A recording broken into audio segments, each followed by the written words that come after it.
on Jimbo Fisher, I agree. But I think it's going to be something that's going to continue to swirl around, and it's going to be something that is his name's going to be continuously floated out there until the end of the season, until LSU makes a hire.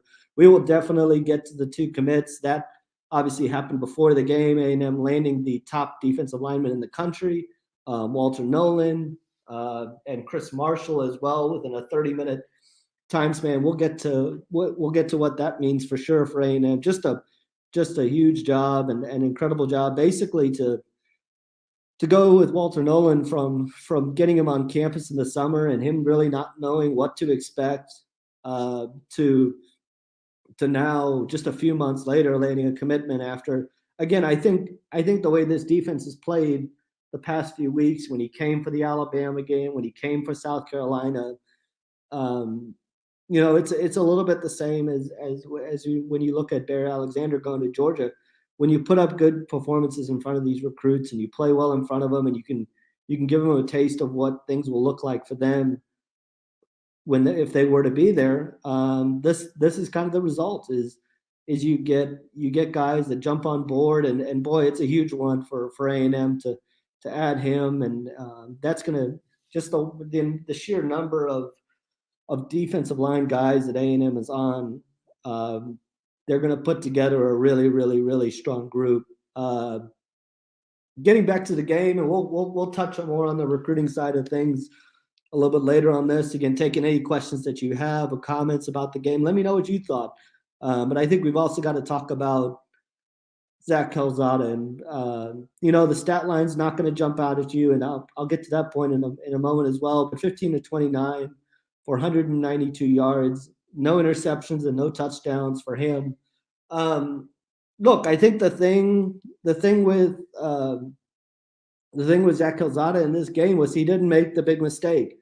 In a game that was 3-3, he kept A&M in the game. He stayed patient. Didn't force a whole lot. And then if you want to talk about toughness, for the second time, really second big win that A&M has had at Kyle Field, that it's looked like he's gone down with a serious injury, and he comes right back in after Jimbo Fisher said after the game and his shoulder sort of popped out a little bit.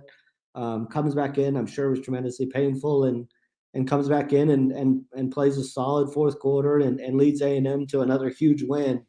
When you talk about toughness, I think he's earned a lot of respect and admiration from A&M fans for the way he's just been able to battle through everything. And again, today, I don't think it'll go down as one of his best performances, but he stayed patient. He stayed with it.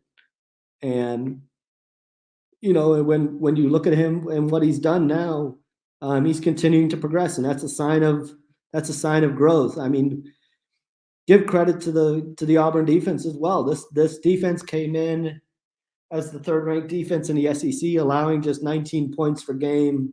This was definitely going to be a game. This was not going to be a high-scoring game. This was going to be a game played in the high teens. Whoever could get to the high teens or 20s was who was going to win this game. And he kept A&M long enough for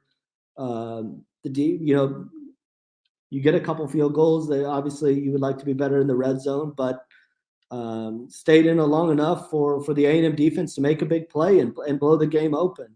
And that's just playing complementary football. That's relying on not putting them in bad situations, playing the field position game in a game like this, and collects another big win. And that's now 2 top 15 wins that he's added as since he took over, and he's only obviously in his first year starting. That's pretty darn good. So, he stayed with it. I think he's got to learn to slide.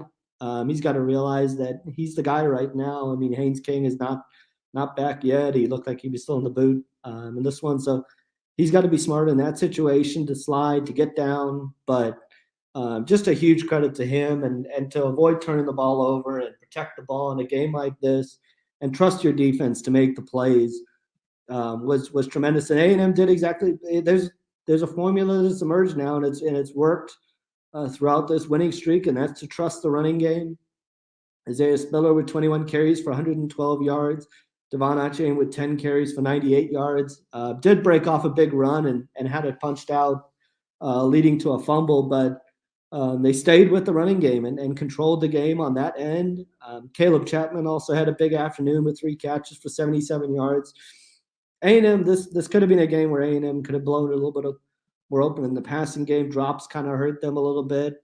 Got to be better on that front, but for the most part, I mean, offensively, A&M stuck to what's worked for them, and it's a formula that I think they can take up to Ole Miss next weekend. And Ole Miss has given up quite a bit more points. They're surrendering close to 29 points per game. So I don't think it's going to be the same sort of challenge that A&M dealt with this afternoon, especially from a defensive standpoint. There's going to be other challenges. This is going to be a challenging road environment.